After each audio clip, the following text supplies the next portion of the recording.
Part 4, Decoding the Science of Discipline, the Nature of Willpower. We've talked about switching to manual mode. But to truly operate in this mode, you need to understand one thing: discipline is not an infinite energy source. It's a muscle. And just like a muscle, it gets tired if you use it too many times in one day. In psychology, we call it willpower. It's a finite, easily depleted resource. If you spend your willpower in the morning fighting the urge to scroll your phone, fighting junk food, and fighting the urge to hit snooze, by the afternoon, when you need willpower to tackle your hardest task, you'll be running on empty. This is why successful people don't rely on pure inspiration or pure will. They build systems so they don't have to use willpower too often. 1. Transitioning from decisions to habits. Every time you have to decide to do the right thing, you deplete willpower. Truly disciplined people have eliminated thousands of small daily decisions by turning them into habits. A habit is a shortcut the brain creates to save energy. Instead of having to decide to go work out, the disciplined person just ties their shoes at 6 a.m. The action has become automated. When the habit is solid, you no longer have to fight with yourself, you just execute. Look at the habit loop. Cue, the trigger for the action, example, the alarm clock rings. Routine, the disciplined action, example, jump straight out of bed and drink water. Reward, the good feeling you get, example, a sense of pride, morning energy, or coffee after the workout. If you don't intentionally try to create a positive habit loop, your brain will automatically create a negative habit loop. Cue, phone vibrates routine, scroll social media reward, instant dopamine hit. Discipline is you actively redesigning those loops. 2. Prioritizing and conserving willpower. Successful people know their willpower is strongest in the morning. Therefore, they apply the eat the frog principle. Identify the hardest, most important task of your day, your frog. Tackle it immediately, before your willpower is depleted by pointless meetings, unimportant emails, or other small temptations. When you conquer your biggest task by 8 a.m., the rest of your day operates on the platform of that victory. Never waste your discipline on unimportant tasks. Don't let your will be worn down by small decisions like what to wear or what to eat. That's why many successful people adopt a uniform. Conserve that strength for the real, major battles. 3. Eliminating the environment of temptation, defensive strategy. Discipline is about attack, but it's also about defense. You don't have to be a hero who faces every temptation head-on. The intelligent disciplined person removes temptation from sight. If you don't want to eat junk food, don't buy it. If you don't want to scroll social media while working, turn off notifications, or even lock the app. This is the Odysseus self-binding strategy. You know you are weak, so you tie yourself to the mast before the ship sails through the siren's territory. Actively putting up barriers for yourself helps you avoid having to use willpower during stressful moments. Discipline is sometimes simply about making your environment your ally, instead of your battlefield. Part 5, Advanced Manual Mode Strategies, Imposing Your Will. Switching to manual mode requires sharper tools to maintain control when we face internal inertia and resistance. 1. Overcoming initial inertia, the 5-minute rule. The biggest challenge for any disciplined action is the start. Starting is always harder than continuing. When you feel completely uninspired to begin a difficult task, make a deal with your brain: I will only work on this for 5 minutes. This process works based on physics. An object at rest is harder to move than an object in motion. 5 minutes is enough to create inertia. Often, after those first 5 minutes, you'll feel momentum and continue working without needing willpower to decide to keep going. 5 minutes can be the ignition key for an entire productive day. 2. Discipline in perfection, conquering procrastination. Many people procrastinate not because they are lazy, but because they are obsessed with perfection.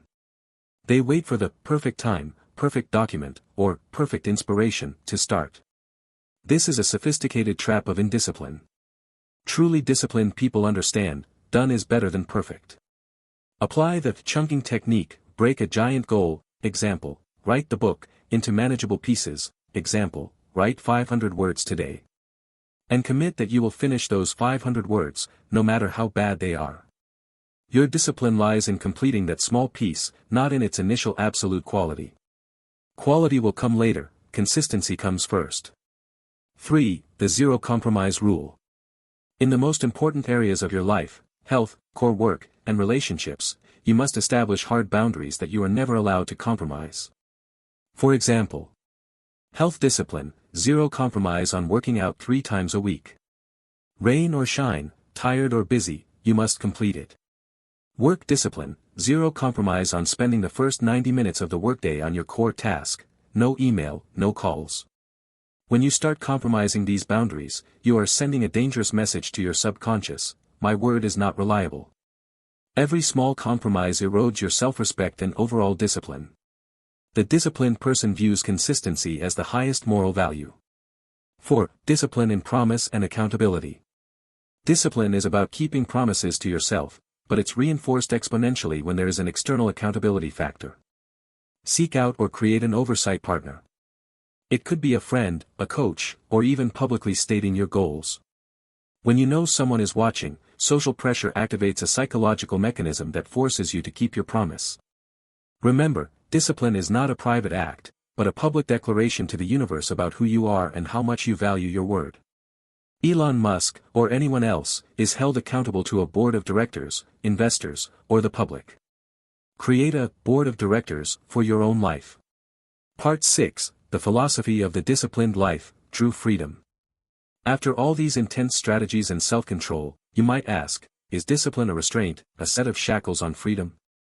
The answer from an experienced person is, quite the opposite. Discipline is the only road to true freedom. 1. Discipline is not limitation, but choice. Many people mistakenly believe freedom is doing whatever you want, whenever you want. That's not freedom, that's slavery to emotions and instant gratification. True freedom is having enough strength, discipline, and financial capacity to choose to live according to your highest values and goals. Do you have the freedom to say no to work that doesn't align with your values? Do you have the freedom to retire early and spend time with family, pursuing your passion? Do you have the freedom to face a crisis without collapsing because you have prepared financially and mentally? The discipline of today, saving, working hard, learning, buys the operational freedom of tomorrow. The undisciplined person is always bound by debt, poor health, and regret over bad decisions of the past. 2. Accepting hardship as a psychological investment. The disciplined person doesn't avoid hardship, they seek it out. Because they have changed their definition of pain. View hardship not as a punishment, but as a mandatory investment to upgrade yourself. The pain of waking up early equals the profit is uninterrupted focus time. The pain of declining social invitations equals the profit is intense focus on your goals. The pain of working out equals the profit is sustainable health and longevity. When you see hardship as a transaction, you stop complaining and start asking, what profit will I gain from this endurance? Discipline is you being willing to pay a high price today to receive a far greater value in the future. 3. The legacy of discipline, invisible influence. Discipline doesn't just impact your own life. It creates an invisible legacy through your relationships, and especially your family. Disciplined parents don't need to teach their children with empty words, they teach by living example. When children see their parents wake up every day, keep their promises, fulfill commitments, and face difficulty with resilience, that is the most powerful life lesson. Your discipline becomes the psychological foundation for the next generation. Conversely, the undisciplined person not only ruins their own future but also passes on a psychological burden of ease and failure to their children. 4. Accepting failure and moving forward. Discipline doesn't mean you never fail. In fact, disciplined people often face failure more because they dare to try harder things. However, the disciplined person has a secret weapon: they have the discipline to come back. When failure happens, the undisciplined person uses it as a reason to quit. The disciplined person uses failure as input data for the next attempt. Discipline helps you analyze failure, extract the lessons, and impose your will to restart immediately without waiting for inspiration to revive. Conclusion: be the creator. If you've read this far, you've already demonstrated an admirable level of mental discipline. Thousands of people quit in the opening paragraphs. Remember, you are in manual mode. You are the one in control. Never rely on luck or innate talent. Rely on the relentless repetition of right action. Make consistency your personal code of ethics. Life will soften before your iron will. Every dream can become a pure reality if you turn work ethic, dedication, and sacrifice into your breath, until consistency becomes part of your identity. You were not born to drift aimlessly. You were born to create. Get back to work, right now.